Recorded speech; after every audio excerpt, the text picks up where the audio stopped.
Welcome to Late Night Design Show with myself, with Pablo Stanley and friends. Tonight's guest, we're going to be having fun with Melissa Smith. She's a researcher at Google and YouTube. Lex Roman, she's a product designer at InVision. Gabriel Valdivia, we're having Gabriel again. He's a designer at Jigsaw. Thank you so much for being here, Melissa. Thank you for Lex, having us. Gabriel. We are. Today, Gabriel and I, we're going to be pretty much just learning from you because I know you guys are really passionate about research, and we thought, why not? We should talk about that. And yeah, so Melissa, I met you at a presentation. You were talking about specifically about research, and you made it super fun. You made everyone have a good time, like actually doing the card sorting, right? And you divided everyone in groups, and it was just pretty fun how everyone had a different perspective on a very simple task. And Lex, I always see you very passionate about research, and so we thought, why not just talk about that and tell us all why? Why are you so passionate? Why is that important? Should we start with that? Should we start why? Why research? So I think research is an important part of the design process because at the end of the day, you can sit in a room and you can think of ideas or think of like ways to design a product or ways people are going to use it. But you need to actually go out and see how people are going to use it. One of the most important, I think, tenets of design is that you are not the user necessarily. Yes, you probably might use your product, like if it fits into something that you might be using. Like for instance, at YouTube, a lot of us use YouTube. A lot of us are watching it. But there are also a lot of other people who are not exactly like us who are also using YouTube or using features that are more geared towards them or using them in specific ways, and actually being able to go out and do research to find out the different nuances and the spectrum of how a feature could be used. And then just trying to make sure that the different scenarios and different use cases are, being maximized and being represented and being able to have people use it the way they intend to use it is the best way to do it. And I think you actually just need to go out and do research and have a very deliberate way of finding out that answer or that question of how something is being used or what people's needs are in a way that you can't just like stumble into it and hope that you figure it out by chance. What about you, Lex? How do you apply research on InVision or on your personal work? To me, research, the goal of it is to validate your assumptions. So like Melissa said, you are not your user. You have this concept in your mind about who your user is, and you're probably wrong about it. So you have to find out. So it's all about validating your assumptions, whether you're doing that before you have a product idea, where you're just sort of like, I want to do something in this space, or once you have a prototype or a product idea, and like Melissa said, validating how someone's using it. Because if you've ever seen someone use products that you use, you've noticed that they do things differently than you do. Some people say, well, they're dumb for not using it the way that I use it. and they didn't find that thing that I designed. It's so obvious. What do you say to those people? There's an architect here in LA, a pretty famous architect who I was speaking with once, who designed a library. And then years later had gone to visit the library, and he said they had ruined it. They had moved all the chairs. They had like put things in different places. And I was like, I didn't say this to him, but I thought it's because you didn't understand user experience. It's because you didn't understand how they wanted to use the library. You built this like museum style library, but it's for using. You need to make it useful. I'm curious, you both mentioned that research can be useful at the beginning of the product development process or at the end of a cycle to validate the assumptions. If you had to choose, where do you think research is most valuable? Is it to inform product ideas or to validate the ideas that have been made already? I think it's important throughout the entire process. It is supposed to be iterative. I think the term is research and design, right? And the whole point is that you're supposed to be doing research at the beginning to help inform design. But then also once you've designed something, you go back and do research to, like Lexi's saying, to validate and make sure that it's actually going on, hopefully make iterative improvements. I don't think there's a specific time that's more ideal. It's meant to be done the entire time continuously. I agree, but I place the emphasis on the early stage work. I am much more interested in existing behaviors, existing scenarios that sort of generate design opportunities. So sometimes you were mentioning you validate assumptions. So you start with an assumption, and where does that assumption come from? Where is it because we have some understanding, where we have an intuition, we have this fast thinking, and then how valuable are those assumptions first? And because like you're fighting against that assumption, you're trying to see if that assumption is correct or incorrect. But should we just like start listening first without even an assumption? Like I feel sometimes this is the chicken of the egg or the egg. Does that make sense? Yeah. It makes sense. I mean, in general, in my work, it comes from a founder, an innovator, a product leader who has an idea of a direction that we want to go in. But yeah, I mean, I think listening is valuable. You'll notice that a lot of politicians do that, like listening sessions. You're always sort of starting with something there, though. Like things have already been in place and you're sort of hearing feedback on the existing solutions there. But I absolutely think listening sessions are valuable and can be generative. And do you think, like you're saying, like someone that has a vision, for example, and that vision could be something very different from what people think?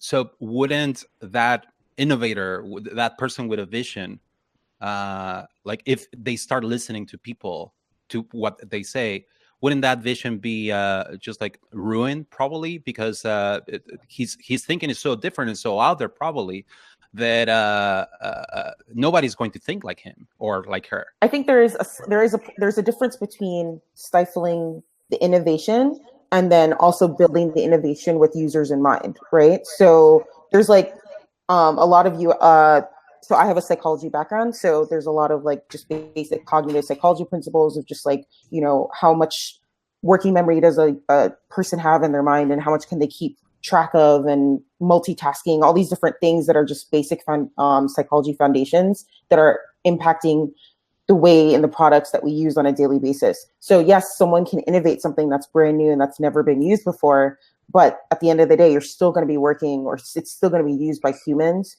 who we have this very strong understanding of, or like, you know, continuously trying to get an understanding of how they interact and how their brain's working. And all those people are still going to be the same no matter what the innovation is. So yeah, you can innovate and there's no one stopping you from innovating and doing something that's never been done before. But humans are humans, and are, as in like, you know, their brains are their brains, and they're still going to have the same complications and issues and limitations that they've always had for other products.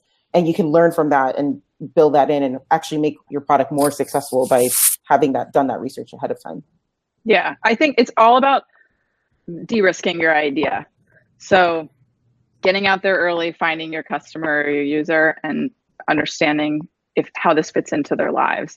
And I would say, like, I used to work in at a lean startup consultancy where we would teach people how to, you know, do lean startup and be the next Mark Zuckerberg. And a lot of times people are very attached to their ideas.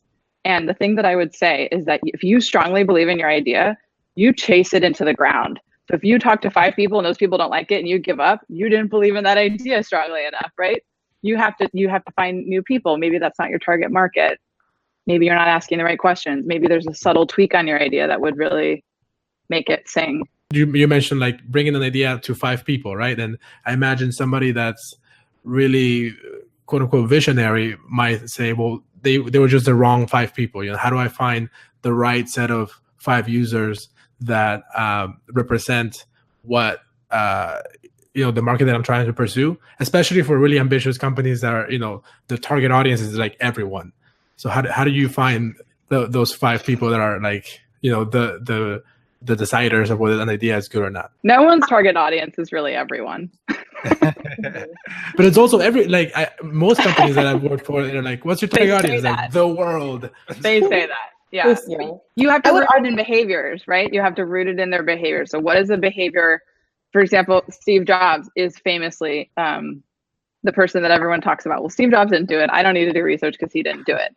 But I don't think you could argue that it wouldn't have benefited his process in any way, right? Like, for example, if they had gotten earlier prototypes of the iPhone out, maybe they would find out that people drop them all the time and smash the screen. Like, I think it could really have benefited that process But going back to your question about the target market, you root it in behavior. So you try to identify what are the behaviors of people who want the iPhone, for example. And if you're wrong about that persona, then you redo it and you try to reimagine it. You think, okay, well, what's a different set of behaviors that are people that might want this? You still can learn a lot from those 5 people who you've spoken to and don't like your product, because you just, obviously, those are 5 people, but they still are representative of, if your target market is everyone, they are still part of everyone. So what is it that they don't like? Is it that it's not meeting a need that they have, or is it that it's not quite what they expected? Or, I mean, you can still learn a lot from talking to those 5 people who end up don't liking your product, and that can actually let you go back to the drawing board and make it even more appealing to a broader audience, theoretically. So do you ever go to a test or something and they like everything? There was nothing that they didn't like? There was just like, we love it. That's happened to you. No, I'm asking if that has ever happened, and were you be wary of that? There's definitely this like concept of like them just wanting to please the researcher, because obviously you're like talking as a human to them and they don't want to be like, this sucks, I hate it. Like, people tend to be pretty nice, especially when you're paying them, right? But I think your job as like a researcher is to be able to tease apart like those like extended pauses or the before they answer something, and just, you know, it's probing and just trying to get at like, you know, you're not just taking the first answer they give, you're probably taking like the third answer once you've rephrased the question a few times, to kind of get at what they really want. And it's more about not just saying like, I like this. It's more of getting the point of, I wonder why, what about this? Or why is it this way? You know, like the more subtle like feedback, like that's the more important takeaways than just saying like them sitting there being like, this is great, I like it, I would use it tomorrow, because that actually doesn't ever represent what they would actually do. Yeah. Okay. So you got to go deeper. If they liked it, okay, what did you like? What was it? What can be improved? And probably then they're like, actually, then they start saying the truth, right? Or I don't know. Exactly. Yes, they do. I did a like a prototype fake test before Apple did this thing where you can scan your credit card and it reads the numbers. I did a test for that off of a driver's license for a product I was doing, and I had talked to like 10 people, and I showed them the prototype. It was like a front end prototype that had no back end, and they're like, "Wow, this is so cool! I can scan my license. It's just like Uber." And then I was like, "Okay, great. Get out your license. Let's try it out." And none of them would do it. And it was like, okay, great. No one's going to use that. So they said they liked it, but I just kept pushing on it. And it was like, oh, actually, who are you and why would I do this? But is it because you were there and because they didn't want to share with you present, or why? It could have been, but if I remember correctly, it was like just concerns about security and what's going to happen to that information. And got it. Yeah. So yeah. There were some trust issues there. Yeah. But to Melissa's point, you're always trying to just really you're not like checking off the boxes of your script. You're really just trying to get what's really going on. And if you get one good thing out of each interview, you'll be in a better place than when you started. It sounds like you have to do a lot of mind reading, and you gotta be a pretty perceptive of what they're really trying to say and what their real behavior is going to probably be. And so how do you, like, are there any techniques? Like, are you like FBI investigators just like trying to get the truth out of them? Are there like any... If they look to the right, they're lying. Yeah, exactly. if we start like doing this, you're lying. Are there any cues for you to say like, oh, there's something else in your mind? I think you're the psychologist. Yeah. Yeah. I think like kind of like I mentioned, just like you always want to rephrase your question or have them explain to you their process. I think like, for instance, one way is like to gain to find out if someone understands something is to like have them teach it to someone else or have them explain it to someone else, not to me, because I'm the researcher. And if they're trying to explain it to me, it sometimes feels like I'm testing them, which is not what you want. You want to find out how they actually feel. So sometimes like I mentioned in that workshop where I met you, Pablo, where you can have them bring a friend and then have the friends explain to each other how something works. And it's really interesting. I love using that technique because you find out what they think is important, because they're not going to tell all the superfluous, like padding stuff. They're not going to tell that to someone else. They're going to just be like, this is what it is. This is why it's important. And for you as a researcher, you'll find out immediately, like, do they understand what this is? Do they understand what it's useful for? And I think that's just one way of getting, understanding of how do they think about this thing that they just used, like initial impressions and stuff. So one is, always finding ways to get them to explain what they know without making them feel like they're being tested. And the other way is, just kind of like, sometimes it is a little bit like FBI. You have to like kind of observe their behaviors. Like, are they leaning back? Are they crossing their arms? Are they more like, do they seem more uncomfortable all of a sudden? Like now that you're showing them something that, scans their license or whatever. Or do they, are they leaning in? Are they like, do they get it? Like, do they feel like, oh yes, I got it. This is cool. Like why are you asking these questions? I got it. Like sometimes people just are so almost annoyed that you're asking them questions because they're like, I get it. They're so quick on the uptake. But that's still feedback, like that's something like, yes, the user education is working. The layout makes sense. All of these things are takeaways that are important to like be able to share out. Lex, how do you avoid getting the result that you want? Like, I feel like you could go in a room and ask some questions, but sometimes you already have an answer in your head and you want like you could be leading the answers towards that place. Like, how can you avoid being biased towards a result? I think one way is to include other people in the research, like other team members in the research, so that they're sort of questioning your behaviors. One of my colleagues at InVision will do research together, and then afterwards we'll sort of reflect on what we could have done better. So I think that's one way. Yeah. And another is to ask what, how, where, why questions. I don't know what those are called, but ask those sort of more open-ended questions. So you sort of get more complex answers than yes, no, I would use this. Yes, I would. I would tell my friend about it and I love it and I'm leaving now. What do you give people when you're doing tests? You give them like an Amazon card or like a Starbucks card or something? Swag? Sometimes it depends. It depends if they like your product enough. Sometimes they'll give you free feedback. Oh, that's great. Which is great. Yeah. But I'll do it Amazon easily. So wouldn't also the feedback be a little bit biased also because number one because they're getting paid, or like you're saying, they already love your product, so they already have something on their mind. So how do you like get all of that noise out of the way? I think it's hard. I mean, I do think it's hard. I do, when I advertise for research, I try to not advertise that I'm paying for it, especially if it's an existing company. But especially if you do cancellation interviews, you have to pay them because they don't have any incentive to help you out. They've canceled their account on your platform. So you offer them money and then you're getting real stuff because they canceled. You're paying them to tell you why they canceled. So that's pretty honest stuff. Other than that, I think you have to just really dig in on the questions and try to make sure they're not just trying to give you people-pleasing answers. Have you tried charging them? Charging them money? Yeah. They should be paying you. Like for pre-product stuff I have. Yeah. So if you're pre-product and you're trying to validate a startup idea, absolutely. Yes. Would you like to pre-order this product? Yeah, for sure. That's a great technique. Sounds like we're talking about qualitative feedback mostly, or qualitative research.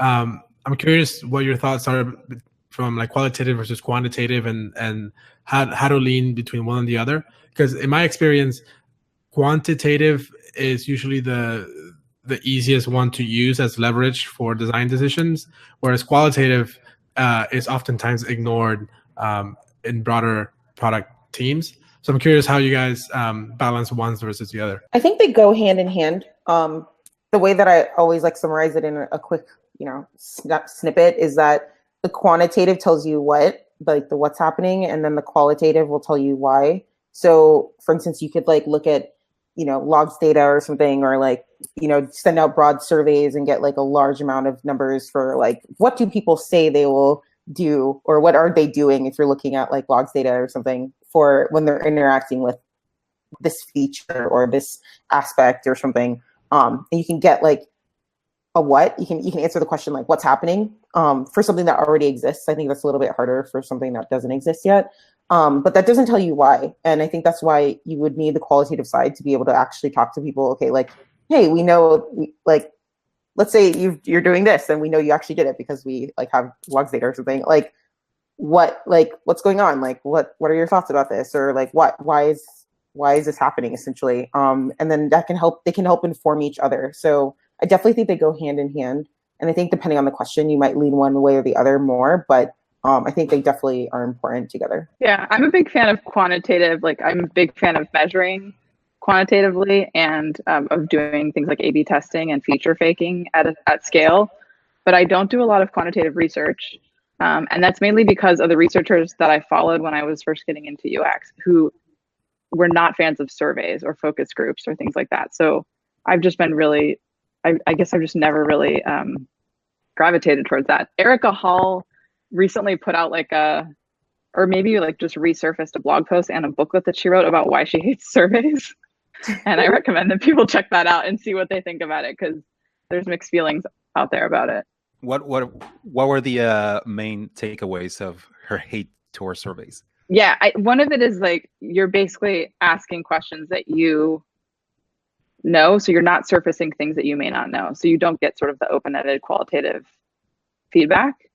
And she also thinks it's really easy to get them wrong, which I would agree with. It's much harder to get a conversation wrong. I think it could be really easy to just misinterpretar. I don't know how you say it in Spanish. Please help me with In English, misinterpret. Yeah. Whenever there's a word in Spanish and English that sound really pretty similar, my brain just like, I have brain farts. But anyway, misinterpret data. Like, how do you avoid that? Or how do you interpret? Like it's almost like an art, just like seeing numbers and saying like, oh yeah, the user thinks this way. Like, or do you mean quantitative data, like product analytics, quantitative data, or you mean like surveys? I'm saying like doing A/B testing or doing. Like just seeing numbers that, hey, we made a change and suddenly, I don't know, we didn't get the results that we wanted, or I don't know, like something changed and we're seeing it in numbers. I mean, you have basically drop-off points, right, in your data. So you'll know like they did this, but then they didn't do that. And with most of the tools now, you can see the user IDs of all the people that didn't do the thing you wanted them to do. And you can reach out to them for interviews. Like Melissa said, you can give context to that data. That's really creepy. You can also look at user paths. So with a lot of analytics tools, you can click into those people and find out that they actually went somewhere else. They didn't totally leave. They maybe went back another way and then sort of dropped out of the funnel that way, but actually achieved a different goal altogether. You can learn things from that. But I definitely recommend pairing those confusion. Oh, everyone's leaving at this really important point. We really want them to buy this thing. No one's buying it, with well, let's just talk to them and see what happened. Maybe they hit an error and they physically couldn't get through. Maybe they were confused about something. Yeah. Maybe it wasn't what they wanted at all. I guess just to clarify quickly, like, I feel like quant data is good at scale. Like, you need a lot of users doing something or doing like some type of behavior to be able to see the patterns of it. So it's not like you're sitting there being like, Pablo didn't do this thing, let's go talk to Pablo. No, you're sitting there and you're being like, wow, there's a good percentage of users who didn't do this thing. Maybe we should figure out what's going on. So yeah, I just wanted to clarify, like, it's not meant to be like a creepy thing. Like, it's definitely like, I think the beauty, but also the downside of quant data is you need to have you have to have a significant quantity of it to make it useful. Because at the smaller scale, you might as well just be doing a survey or talking to people individually. Now, this brings a question, like, how could this data be used in the wrong way? Like, how could someone see this data and I don't know, use it for evil purposes? Yes, I've actually had that happen before. So I worked with a client many years ago, a startup client, and we had done early stage customer development work where we had videoed people talking about their finances, their personal finances, really intense situations. And they later repurposed it as a marketing video, which I found completely appalling and just like against everything I stand for. So that is one thing. I make sure that now I'm on the same page with everyone. I write a disclaimer at the top of every research doc that's like, you do not share this. This is not a marketing thing. This is just for user understanding and product. So I think that's really critical. So that I think brings an interesting point, which I'm curious, like, how do you translate the data and the information that you get from research to the rest of the team so that it can eventually become a design decision or, influence the product in a certain way? Is it through a series of documents or some sort of online portal or a presentation? Like, how do you do that communication to the rest of the team?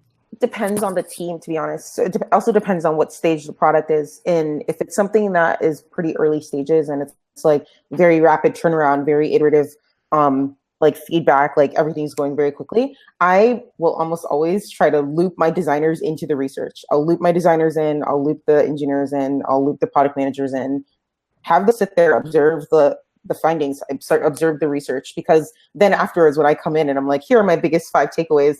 One, they typically already got them, but it also starts a conversation and it makes that whole design research iteration go that much quicker. And it also keeps them interested and invested in the research. It's not like I'm sitting off in a corner getting ignored while they're like toiling away doing whatever they want. Like it helps to get everyone involved. That's for like, I try to do that as much as I can no matter what stage, but for early stages, I think that's especially important. For later on, where things like where it's more like, oh, like something is already like launched or now we're iterating and it's just more of like a follow-up or something.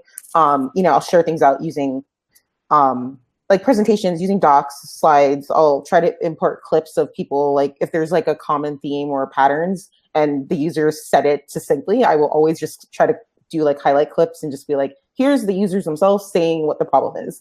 Just because I think that's way more compelling than me just standing there and just being like, this is an issue. Like, I think when they hear it from numerous users, numerous times, being like, hey, yeah, I just don't get this thing, or where is this feature? Like, you should make this a feature, even though the feature already exists and they just don't know it. I think that's really compelling for designers to hear, because they're like, wow, okay, clearly that design isn't the way. That's my favorite. When that happens, it's so good. It's just like, okay, I wish you could do this. It's like, actually, kind of right here. Yeah, no, I love it. So I find that very compelling. But yeah, I definitely think it's like a mix of trying to get the users to tell it themselves as much as they can. And then just finding the patterns and making it very easy for people to digest. Because, yeah, they don't want to hear all the psychology of it necessarily, even though, I could go into it. But they just want to know, like, what are the biggest takeaways and how can we take that back to the drawing board? Okay, so we're going to pause a little bit. We're going to go into the news. The first one of them is actually from Toys R Us. Oh, after 7 years in business, Toys R Us just shut down in June. And before announcing its goodbye, they enlisted the branding firm Lippincott to address the problem with a new identity for the store. The word was never used, but they still shared what they could have had. Let me turn down the volume a little bit. I'm not sure that the campaign would have been helped too much the company, because the competitors like Amazon, Walmart, and Target, they were just crushing it. But it's fun to see. It's beautiful. Okay, next thing. I don't know if you were aware of this, but there's going to be a new. Apparently, early on Thursday, Vice President Pence confirmed that the administration is creating a 6th branch of the military.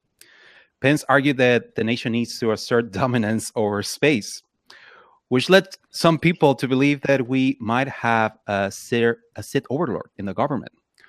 For all of you who hated the prequels, now you can see that George Lucas was a genius, a stable genius after all. Okay, you might be wondering, so what does that have to do with design? Well, on Thursday, they sent out an email to their supporters asking them to vote on 6 different logos for the potential new branch of the U.S. military. This is one of the proposals. As you can see, they got a bit of an inspiration from another logo. You can see that there's some inspiration there. And someone got paid a lot of money to do that too, I'm sure. Yeah, I'm pretty sure. Yeah, I wonder if, I don't know, like if the people doing this, whatever agency, I don't know, different designers, were they just trolling Pence? I don't know. Or is Pence trolling us? Like, this is like so weird. So this is another one of the proposals. As you can see, the one on the left was made by Pence's nephew using PowerPoint. It was no, but seriously, I don't know what's going on. There's another one. This one looks. So something else that some people were pointing out is that apparently the shuttles that are pictured here, those have been discontinued for a while. So. Yep. This doesn't even make sense. Like a shuttle. Well, whatever rocket we're going to be sending, it's not going to be having wings like that. But we should they really look just cute. repurpose the Space Jam logo. Yes. What's the space? I can't even remember what that looks like right now. Look at that. Look, that one on the left. It has to be someone trolling. Come on. I think so.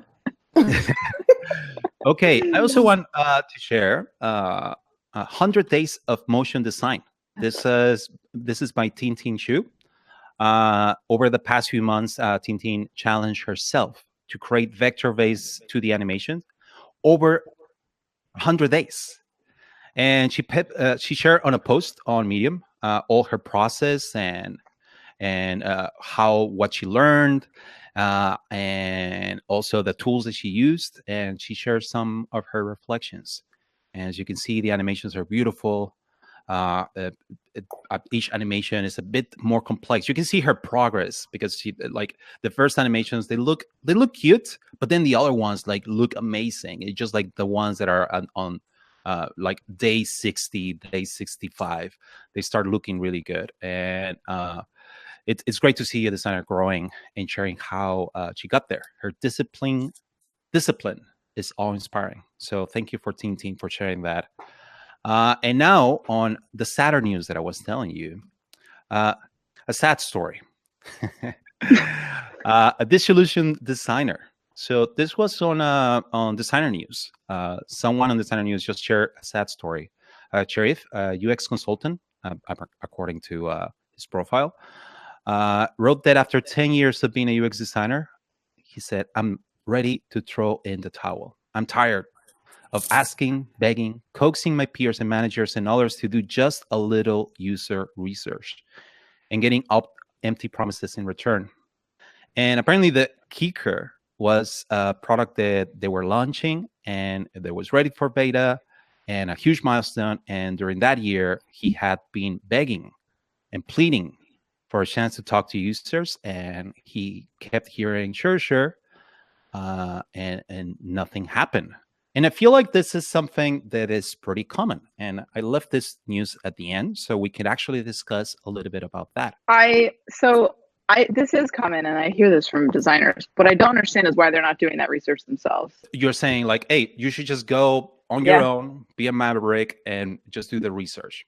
Yeah. I mean, I would say that if you work at an organization that doesn't buy into you going and doing that, then I would probably leave that organization. But I've never worked anywhere where if I took this on, they were like, no, you can't do that. I used to work for a startup called Automatic, and as part of that, we worked on like a physical product, like a car adapter, and we were designing the package for this thing, and we didn't really know how to do it, and it was a startup, so we didn't really have the funding to hire more than 4 people, and so we just didn't have a researcher. So what we ended up doing is we modeled the packaging of the adapter with the exact size as the square car reader adapter. And then we went to an Apple store, we got a square car reader package, and we just pasted our package on top of that one and then put it in the shelf. And then we just kind of like sat by the corner of the Apple store, like creepily waiting to see if anybody would pick it up. And as soon as anybody picked it up, we just kind of like went to them and asked them a bunch of questions and why they did it and whatnot. And it worked. That is an awesome story. That is an awesome story. I love that. You got to respond to this guy in Designer News and tell him that story. Man, we talked to a bunch of people. We learned a lot. We got kicked out of the Apple store after like 20 times. But it was, it was kind of like our own way of getting research, even though we didn't have like a researcher in the company. Yes, that's how you do it. I think scrappy research is good. I mean, I as a UX researcher, like I will always advocate, like eventually when they can, they should get a full-time researcher who can like just constantly be thinking about research and not conflicted or with the design in the process. But that said, like, I mean, I feel his pain, but it also seems like, I don't know. I mean, clearly that organization's like going about it the wrong way if they refuse to do it, or if they were just like doing like, oh, we just talk to people and it's fine, you're good. But yeah, I think scrappy and just getting clever and just him going out and talking to people or getting some feedback or launching a a Facebook like even an informal Facebook poll survey thing or an Instagram poll. You know what I mean? Like there's so many ways to get even a modicum of feedback that could potentially be helpful. Than just saying like, oh, if we don't have a formal research study or research like program, then we can't get any feedback from, users. But yeah, I could also understand how frustrating that could be though, if he's put in a lot of effort trying to get that and isn't getting the results. I think, I have to say that I've been in companies where I felt that apathy, where I felt that, or at least that, the feeling that they say, yes, we should do it, but nobody actually does it. And I don't know if there's some myths behind research where it's like probably the cost or there's no time to do that. We just have to move fast and it's too costly and there's no probably the effort. We don't have the right people. So I don't know, like, and it's like they say, no, we should do it, but it's not right now. So how do you deal with that kind of company? So, and I understand that, yeah, just do it, but you don't want to just do it and then come with results and then still get that same kind of apathy, I don't think you would. I mean, I hear that. I definitely have seen that apathy at multiple companies that I've been at, but my solution has been to own it myself and drive it myself. And I guess I've never done that and had people be like, we'd prefer not to hear those insights. We don't care what those people think, I mean, if you're honestly in that situation, I would definitely think about getting a new job. But if what I find more often is that no one wants to own it. And so when I hear a designer who says, I really care about research, I want to be doing that, but no one else wants to do it at my organization, you don't care about research if you're not taking that on in any way. Something else you can do too is do like internal research, like and that's why prototyping is so helpful. If you have an idea for something, you can ask people around your company and get their buy-in. And I think that makes them invested in the process of like iterating quickly on an idea. And from there to bring in external folks, I think might be a shorter leap to make. Yeah, just even adding to that, there's so many like quick and dirty ways. And I feel like for any, like this is like kind of stepping back from like this designer specifically, to counter the myth that research is expensive and costly. Yes, there are forms of research that can be very costly and forms of research that can take a lot of time, but there's a lot of methods that can be done that are very quick and very like you can get even a little bit of an answer or even a little bit of information by just, like you said, you went to the Apple store and talked to people. Like I'm so in awe with that. Like just because it's ingenious, and yeah, it took a little bit of planning, but I'm sure you got a lot from even just talking to those first few people. And then after a while, you probably just started seeing patterns. The more people you talk to, you probably still got the general patterns that you got from the first few or from even a small subset of it. And I think that's the whole point, that you can get information by even talking to a few people, or even just doing something super quick, even explaining something to someone in theory in an elevator and just being like, what are your first questions? What are your thoughts? Like that's still research. That's still a form of research. And I think people don't realize that. They think if I'm not spending thousands of dollars recruiting people into focus groups or something, then I'm not doing research. And I think that's crazy. We have some questions from the audience. Yeah. One of the questions we have is from Michelle Chang. And she wants to know how we present qualitative research findings to developers. In this case, the developers are stakeholders, to bring actionable changes to the product. I usually try to do workshops with people on my team who have the stake in the research. And like Melissa said, we'll play back audio reels or video reels of the research and then have them look through the notes that I've taken and have them pull out what they thought was interesting, and then we'll talk about that stuff together. That usually goes pretty well and is helpful, and helps explain where I go with the design decisions after that. How do you make interviews more fun for people, and how do you make them not have biases? So I guess just referring back to what I was talking about earlier, like I try to not make it an interview. Like very rarely, like when I have a research session, am I just sitting there just being like, I'm going to ask you questions for an hour, like it's more like, hey, like first I always do like an icebreaker at the beginning. Icebreaker is such a kitschy term, but I always get them like talking about like how to like, I'm researching YouTube. So at that point, I'm just asking like, how do you use YouTube? Like, are you on the go? Are you at home? Are you on your phone? Are you on your computer? And just get them talking. Like, what kind of videos do you like? Do you have any favorite channels? And just like getting them comfortable talking, because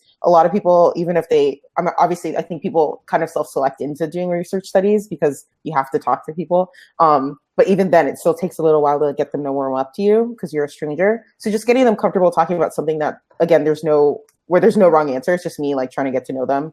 And then if someone's really quiet, I'll always share my own stuff. Like, hey, I like, lessons from the screenplay. Like, I like movie YouTube channels and stuff, and just talk about like just things to get them comfortable.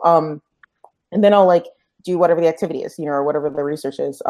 Whether it be, hey, we're gonna like draw some ideas today of like what you're, what you would do if you wanted to find a video on YouTube or something, and just kind of like go over roundabout ways of like finding the answers to the questions you want to do.